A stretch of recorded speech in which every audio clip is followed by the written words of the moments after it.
কাঁচা বাদামের তালে নাচলেন নায়িকা পলি। টাকা চাইতে থানায় কাঁচা বাদামের গায়ক। কাঁচা বাদাম গানে নেচে এবার ভাইরাল বাংলাদেশি তরুণী।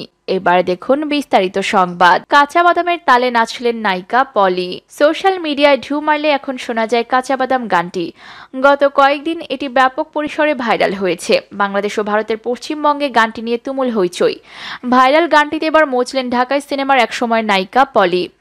নিজের ফেসবুকে নাচের দুটি ভিডিও শেয়ার করেছেন পলি। সেখানে দেখা গেল কাঁচা বাদাম গানটির তালে তালে তিনি নাচছেন। তার পরনে সাদা কালো ডোরাকাটা দাগের একটি স্কিন ফিট পোশাক। কাঁচা বাদাম গানটি গেয়েছেন পশ্চিমবঙ্গের বীরভূম জেলার ভুবন বাদ্যকর নামের এক ব্যক্তি। তিনি মোটরসাইকেলে চড়ে গ্রামে ঘুরে ঘুরে কাঁচা বাদাম বিক্রি করেন। এই গানটি গেয়ে তিনি ক্রেতাদের আকৃষ্ট করেন। কয়েক মাস আগেই তার এই কাণ্ড কেউ ভিডিও করে ছেড়ে দেয় অনলাইনে। তখন খুব একটা ছড়ায়নি। সম্প্রতি হঠাৎ করে গানটি ভাইরাল হয়ে যায়।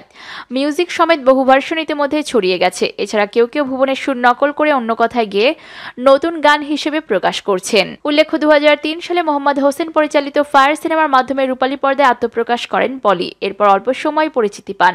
পরবর্তী কয়েক বছর চুটিয়ে কাজ করেন তিনি। অন্তত 113টি সিনেমা দেখা গেছে তাকে। অবশ্য বেশিরভাগ সিনেমায় পলিকে দেখা গেছে খোলামেলা চরিত্রে।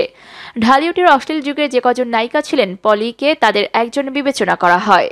টাকা চাইতে থানায় কাঁচা বাদামের গায়ক। কাঁচা বাদাম গানের গায়ক ভুবন বাদ্যকর গানের রয়্যালটি না পাওয়ার অভিযোগ করেছেন থানায়। তিনি ভারতের তার স্থানীয় থানা দুবরাজপুরে শুক্রবার এ অভিযোগ করেন। এ সময় তিনি অপহরণের ভয়ে হেলমেট পরে থানায় যান বলেও জানিয়েছেন।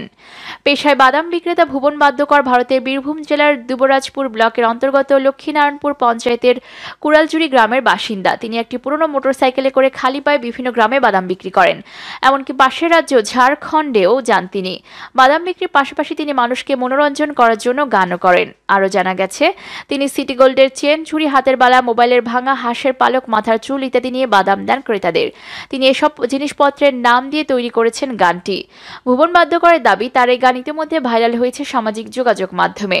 ইউটিউবের মাধ্যমে এই গান গেয়ে মানুষ প্রচুর টাকা আয় করছেন অনেকেই, কিন্তু তিনি কিছুই পাচ্ছেন না। তিনি জানান তার গান ভাইরাল হওয়ার কারণে প্রচুর মানুষ প্রত্যেকদিন তার বাড়িতে ভিড় করছেন।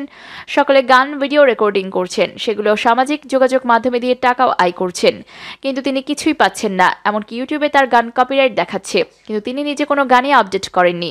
তার দাবি পুলিশ প্রশাসন তদন্ত করুক এবং তার প্রাপ্য টাকা তাকে পেতে সাহায্য করুক। এছাড়া ভিডিও ভাইরাল হওয়ার কারণে তিনি আতঙ্কিত হয়ে পড়েছেন। তিনি জানান থানায় আসার সময় তিনি হেলমেট ব্যবহার করেছেন, কারণ তার সন্দেহ কেউ তাকে অপহরণ করে নিতে পারে। কাঁচা বাদাম গানে নেচে এবার ভাইরাল বাংলাদেশি তরুণী।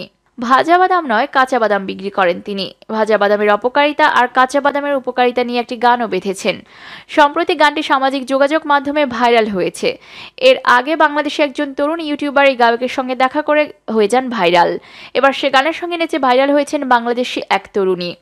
বলছি বাদাম বিক্রেতা ভুবনের কথা। আর তার গানের সঙ্গে নেচে ভাইরাল হওয়া ওই তরুণীর নাম তৌহিদা অনয়। তৌহিদা গিয়েছিলেন কলকাতায়, সেখান থেকে বীরভূম গিয়েছিলেন। হাওড়া থেকে দুবরাজপুর ব্লকে ট্রেন থেকে নেমে লক্ষ্মীনারায়ণপুরে পঞ্চায়েতের প্রত্যন্ত গ্রাম কুড়ালজুড়ি গ্রামে পৌঁছান।